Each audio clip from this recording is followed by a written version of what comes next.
pas.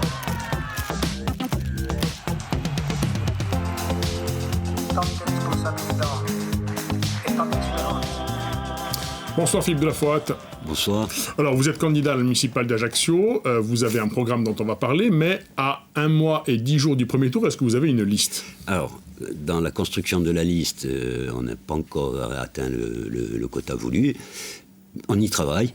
Pour l'instant, on est toujours sur la ligne de départ, mais il y a une interrogation, est-ce qu'on aura le nombre de personnes voulues pour arriver à déposer notre liste en temps voulu ? Alors pas de liste encore, mais vous avez jusqu'au 26 février pour la faire. Oui. Est-ce qu'on peut avoir un certain nombre de personnes ou de noms qui seront à vos côtés et qui d'ores et déjà, on peut imaginer, sont engagés ? Parce que si vous en manque 48, ça va être compliqué. Si vous en manque 4 ou 5, c'est plus faisable. Non, il nous en manque quand même une quinzaine et c'est difficile au niveau des femmes et au niveau de quelques personnes supplémentaires de les faire revenir. On a perdu beaucoup de temps avec des discussions qui n'ont pas abouti. Il y a des gens avec nous qui, pour l'instant, n'ont pas lieu d'être mis en avant puisqu'on n'est pas sûr d'être sur la ligne de départ. Ça viendra très vite, on se décidera très vite, sous quelques jours, la décision sera prise. Vous parlez de discussions que vous avez eues, avec qui et dans quel but ? Alors on a eu une discussion la plus concrète, c'est avec l'Union, et la liste de Jean-Paul Carolage. Ça n'a pas abouti, ils ont choisi de pathologiser le cas de notre liste. C'est un choix, ça se respecte. Nous, on a des propositions, on est là pour mettre en avant nos propositions, des solutions surtout. Et pour les Ajacciens, et on verra bien ce que ça donne. Alors la démarche s'intitule Ras-le-bol. Vous mettez vos pas dans ceux de Michel Cicada, maintenant décédé. Vous étiez en 2020 5e. Il y a quand même un signe. La mère de Michel Cicada est sur la liste de Stéphane Sbraj. C'est la doyenne, elle a 90 ans, je crois. C'est clairement une manière de dire que c'est ensemble. Stratégiquement, c'est très bien pour la liste de Stéphane Sbraj. Maintenant, après, c'est les choix de tout un chacun. Nous, on a expliqué qu'on ne ferait pas le même travail qui était fait de la part de Michel Cicada. On est un peu plus porté sur l'aspect politique, au sens noble du terme. Voilà. Alors, par le passé, Michel Cicada était présent au premier tour. Il formulait un certain nombre de critiques et de propositions. C'était également une liste un petit peu humoristique. Il était allié à l'humoriste dont le pseudo est Angèle Mozzigonacci. Sa présence enlevait des voix un petit peu à l'extrême droite et ensuite faisait le jeu de la droite. On a l'impression que vous êtes beaucoup plus critique de la municipalité en place que ne l'était Michel Cicada. Alors, je ne suis pas réellement critique, je suis dans une attitude de transparence. Donc, à un moment donné, il y a des choses qui me gênent au niveau de la gouvernance actuelle de la ville d'Ajaccio, et je suis obligé de les mettre en avant. Ou alors, il n'y a pas d'utilité de discuter de programme, et on accepte tout ce qui tombe d'en haut sans réfléchir. Alors, tout à l'heure, vous disiez que vous avez discuté avec Jean-Paul Carolage. Est-ce que vous vous situez dans le camp nationaliste, à droite, à gauche ? Alors, mon ADN serait plutôt nationaliste, bien que je sois révolutionnaire et donc je ne m'inscris pas forcément dans certaines thèses. Mais mon ADN va plus vers les nationalistes. Mon passé aussi le prouve, le montre. J'étais à l'initiative avec Marcel Lorenzon des Comitate di Ruglione à l'époque. On a créé Uvrantu Sociale et Économique di Agustica Nation. Bon, donc je suis dans cette ligne-là. Maintenant, je crois qu'au niveau municipal, il ne doit pas y avoir de clivage. Il doit y avoir des Ajacciens qui doivent profiter de solutions qui leur permettent d'avoir un quotidien meilleur. Et donc je me placerai dans aucune tendance. On va parler des solutions après, mais pour autant, quand on dit ras-le-bol, c'est une expression qui renvoie au rejet des élites, on va dire à l'excès de normes, selon ce qu'en disent certains. C'est souvent une thématique qui est développée à la droite de la droite. Alors, le ras-le-bol, c'est le ras-le-bol d'avoir des décisions qui sont parfois prises d'en haut, sans concertation. Nous, on a été dans la co-construction pendant des mois et des années pour créer cette structure qu'on a mis en place, cette infrastructure qu'on a mis en place. Et je crois qu'on ne peut pas nous classer à la droite de la droite ou à la gauche de la gauche. On est des Ajacciens qui avons envie de faire avancer les choses au profit des Ajacciens. Et Alors, des gens qui vivent ici. on va parler de votre programme. Hein. Un programme, vous aussi en êtes élu, mais c'est aussi une manière parfois de mettre sur la place publique des idées ou des projets. Vous incitez sur 3 éléments, la justice sociale, l'écologie et la démocratie. Parlons d'abord de justice sociale. Vous prenez une fiscalité juste avec un certain nombre de propositions. Quoi ? Tout à fait. D'abord, on prône un audit sur la fiscalité pour enlever des niches à certains qui n'ont pas besoin de les avoir, etc. Ensuite, on prône un fléchage de la taxe de séjour de façon à la ramener vers l'environnement, notamment sur les TOM qui permettrait de baisser la taxe. Alors pour vous, la taxe de séjour qui aujourd'hui finance, on va dire, une communication au profit des professionnels du tourisme, a la vocation à servir pour l'environnement, pour faire baisser la taxe. Je pense que les Ajacciens, à un moment donné, se posent la question de savoir pourquoi ils payent constamment des taxes et ils n'ont pas de retour sur les taxes qu'ils payent. Donc la taxe de séjour sert logiquement à financer la communication de l'Office du tourisme, pour que les touristes en profitent. Les Ajacciens, pendant il y a également ce temps, ceux qui vivent du tourisme qui en profitent, puisque d'une manière ou d'une autre, si ça fait la publicité mais pour Ajaccio... quand on regardera la CFE qui paye, les gens qui vivent du tourisme, les taxes qui payent au maximum, la taxe de séjour, elle est au plafond, hein, elle est à 20%. Lorsqu'on regardera les taxes sur les ordures ménagères qui payent, les taxes sur l'environnement, je crois qu'à un moment donné, il y aura une matière à réfléchir. Et cette taxe-là, justement, en la fléchant, ça peut permettre de diminuer la taxe sur les ordures ménagères, que les Ajacciens n'ont jamais vu de toute leur existence. Aujourd'hui, la taxe baisserait. Donc, ils payeraient moins. C'est-à-dire que cette taxe que les touristes payent, elle servirait aussi à participer à l'effort communal. Pour autant, il y a un coût du service des ordures ménagères qui est élevé, qui n'est pas le seul fait de la politique menée par la ville d'Ajaccio. Il y a le Civadec, il y a l'État, il y a la collectivité de Corse. Est-ce que c'est possible de dire on va baisser cette taxe alors que l'on sait qu'il y a des investissements à venir et que le coût en Corse du traitement de la tonne d'ordures est très élevé? Alors, c'est une réflexion qu'il faut mener au niveau territorial, bien sûr. On peut impulser des solutions là aussi. Surtout pas faire ce qui va se faire à la Gravonne, qui risque un centre de tri, de surtri. Un centre de surtri qui en soi n'a pas de contraintes particulières, mais comme c'est dans une zone inondable, ça peut créer des soucis tout particuliers. Donc, par exemple, il y a des outils à mettre en place qui permettent de diminuer la taxe, mais il y a aussi une solution à mettre en place, c'est taxer les produits qui rentrent avec des emballages, des suremballages, et créer justement quelque chose qui permette d'éviter que les Ajacciens payent plus cher qu'ailleurs. Là, on est hors champ des municipales, ces compétences-là ne relèvent pas de la ville. Alors, vous prônez, si vous êtes élu, une réduction de la dette de 50% et en même temps une baisse des taxes, on vient de le dire. Alors, par quel mécanisme est-ce qu'un exécutif communal peut baisser les taxes, investir et baisser sa dette? Alors, dans le cadre de l'architecture qu'on propose là, chaque proposition renforce l'autre. Donc, automatiquement, on ne peut pas extraire du projet cet aspect qui arrive en fin de projet pour expliquer comment ça se passe. Mais je vais essayer quand même, très schématiquement, d'expliquer.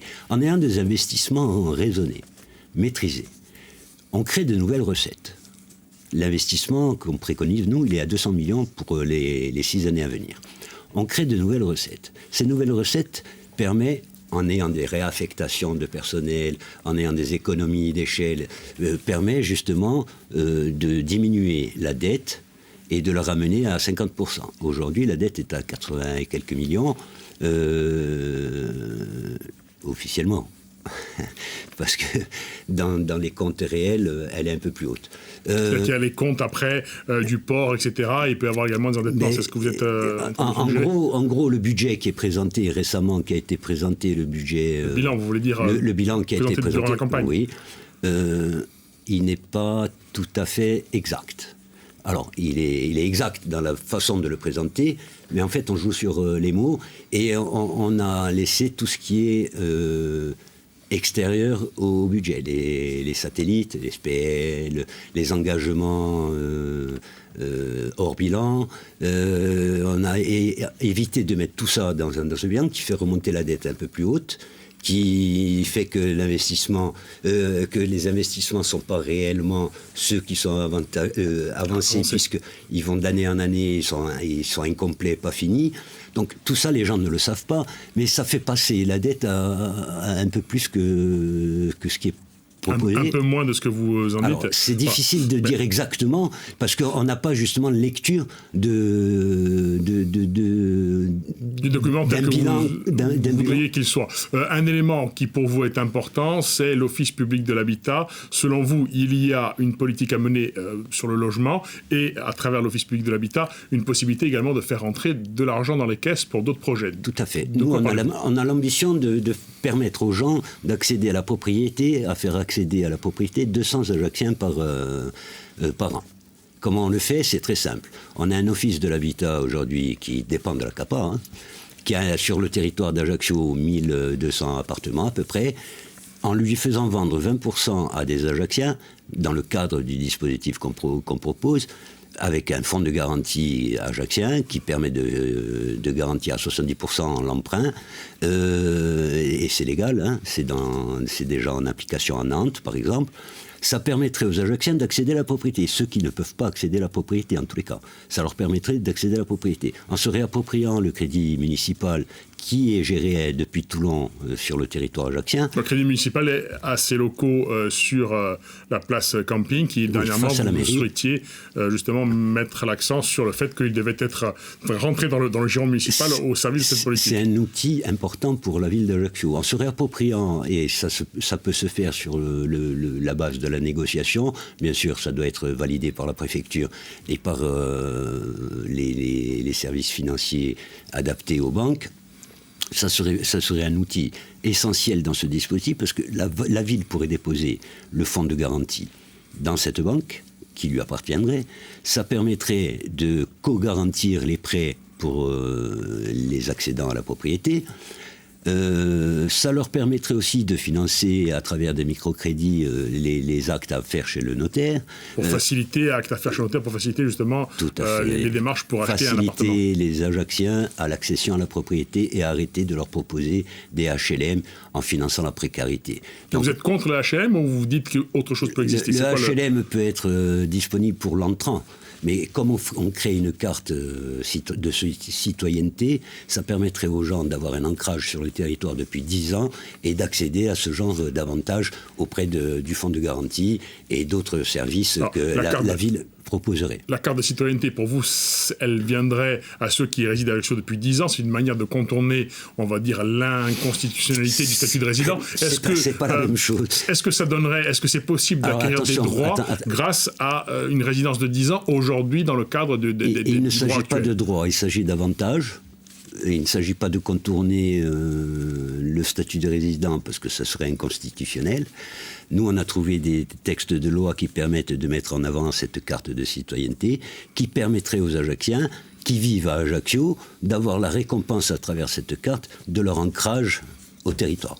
Donc, on n'est pas là à regarder la nationalité ou d'où viennent les personnes, on est là à dire, voilà, c'est déjà ancré au territoire, et effectivement, ils peuvent bénéficier davantage. Ça se fait à Paris, ça se fait ailleurs, donc pourquoi pas à Ajaccio, avec en plus l'envie de faire accéder à la propriété des Ajacciens.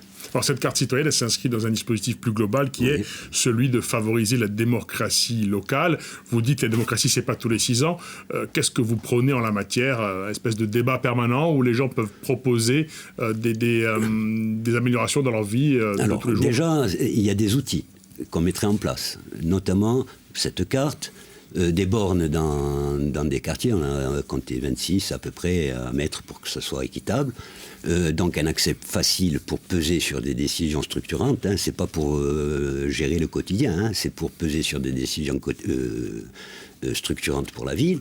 Ça voudrait dire que quand on engage le devenir d'Ajaccio ou l'avenir de nos enfants, les Ajacciens sont concertés. Et ils disent oui ou non au projet Et ça veut dire que ceux qui ont le pouvoir, les leviers du pouvoir actuel, seraient obligés de justifier pourquoi ils vont faire ça. Et ça ne serait plus des décisions qui tombent d'en haut pour dire on fait un projet hors sol et vous êtes bien, ça va, vous n'êtes pas bien, c'est pas grave. De toute façon, c'est de l'argent public. Donc, Ça, c'est la première des choses. Ensuite, on créerait des maisons de quartier qui permettraient justement d'installer le débat et permettre aux gens de faire des propositions. Avec un budget participatif doté d'1 million qui permet... La commune mettrait 1 million d'euros à disposition de ces maisons. Qui récupérerait sur des dépenses d'apparat et des investissements hors sol. Ça permettrait justement de permettre aux gens de travailler sur des projets qui concernent leur quartier, de les proposer à travers la plateforme numérique qu'on mettrait en place. Et après instruction, bien sûr, de la proposition, voire la faisabilité du dossier, ça serait mis en exécution dans l'année qui suivrait. Voté par le conseil municipal, et c'est le conseil municipal qui garde le dernier mot, puisque la loi l'exige. Voilà. Vous prenez également un droit d'interpellation des élus. Qu'est-ce à dire ? Je trouve que c'est normal. Je C'est-à-dire trouve qu'à un moment donné, les élus ont des comptes à rendre. Donc lorsque des gens ont des questions qui se posent sur les finances engagées et où vont les euros de la ville, je pense qu'il est normal qu'ils puissent se tourner à travers cette plateforme numérique, demander aux élus de répondre aux questions qui se posent et qui sont pas des questions de banalité, des questions d'importance, et ça les obligerait, dans la charte qu'on propose aussi, ça les obligerait à répondre aux questionnements des Ajacciens. Alors, un élément est beaucoup discuté dans cette campagne, c'est la mobilité. L'opposition s'est notamment focalisée un temps sur le téléphérique, dont certains disent qu'il part de nulle part pour arriver nulle part. Au niveau des embouteillages, de la fluidité dans la ville, qu'est-ce que vous prônez ? Alors, au niveau d'abord un petit mot sur le téléphérique quand même, parce que c'est le sujet... Le téléphérique, c'est un outil quand même qui est au niveau carbone très bas, et il n'y a pas d'équivalence. Donc c'est un bel outil. Maintenant, de la façon où il est placé et de la façon où il a été mis en place, peut-être qu'il s'inscrit dans un cadre plus large, avec des dessins qu'on ne connaît pas réellement, puisqu'il n'y a pas de communication sur le sujet, peut-être qu'il sera intéressant. Ce que vous dites, c'est que peut-être ce quartier est appelé à se développer dans l'esprit de la municipalité actuelle. Tout dépend ce qu'on fait du fonds de baie, parce qu'il faut se rappeler qu'il est face au fonds de baie. Et le fonds de baie, tel qu'on le préconise aujourd'hui au niveau de la collectivité de Corse, de la Chambre de commerce et de la ville, ça pose problème. Ça pose un problème écologique. Aucun corridor n'est prévu, corridor vert n'est prévu. On pense racler le sol du fond de baie, donc il y a un écosystème qui risque d'être mis à mal. Ça coûte très cher déjà en études, on est à plus d'1,7 million.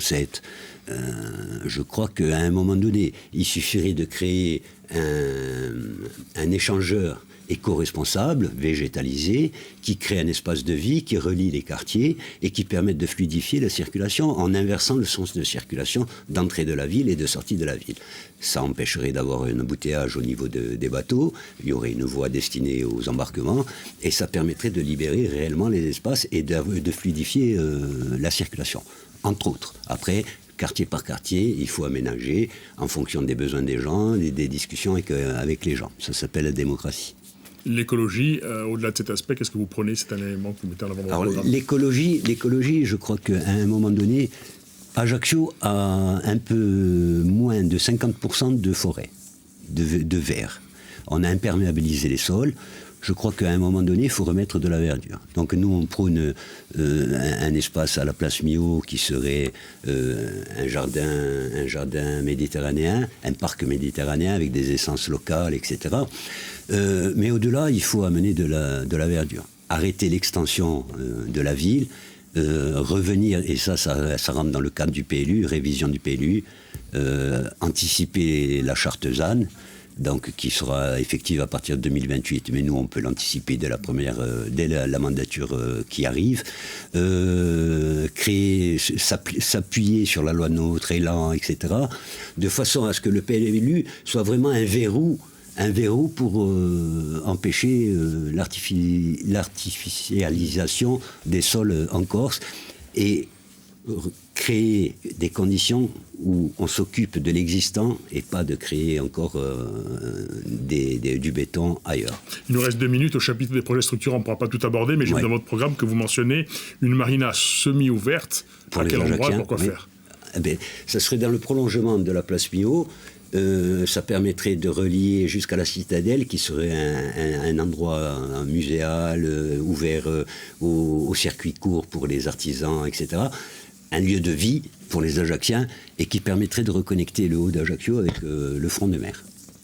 Alors, si vous n'arrivez pas à constituer votre liste, ou si vous accédez, on va dire, si vous arrivez à la faire, mais qu'il y a des difficultés par la suite, qu'est-ce que vous prenez si demain il devait y avoir des unions qui se font? On sait que le Rassemblement national est crédité, après il faudra voir le résultat, mais est crédité d'un score élevé. Est-ce que vous associeriez à un Front républicain avec le maire sortant, avec Jean-Paul Carolage? Je vais être clair.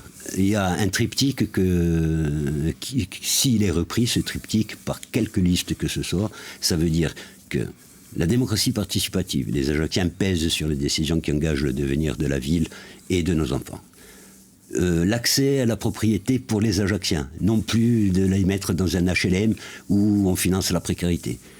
Et l'écologie, et notamment l'autonomie énergétique, on n'en a pas parlé, on n'a pas eu le temps, mais on aura peut-être l'occasion d'en reparler, l'autonomie énergétique, en se réappropriant le site de Saint-Antoine qui a été donné à une société qui est à 800 km d'ici et qui va exploiter notre soleil pour nous le faire payer, et plutôt en faisant une coopérative pour que les Ajacciens aient des effets positifs sur leurs factures et qu'ils puissent gagner, et que la ville puisse gagner de l'argent. Je peux voter pour n'importe qui. Ce que vous dites, c'est que qui que ce soit qui récupère les éléments essentiels de votre programme, vous irez derrière lui, que ce soit François Fillogne, Stéphane Zouvrage. C'est pas moi qui dois aller derrière. C'est les Ajacciens qui, à un moment donné, qui doivent se tourner vers leurs favoris et leur dire pourquoi ces outils existent et vous les mettez pas en application. Voilà, tout simplement. Je suis personne pour dire aux Ajacciens votez pour un tel ou pour un autre. Merci Philippe Dafoit. On aura jusqu'au 26 février pour savoir si vous êtes candidat ou non. Ce sera donc le mot de la fin. Subito ci vostri giornali in lingua corsa presentato stasera da Frédéric Danesi.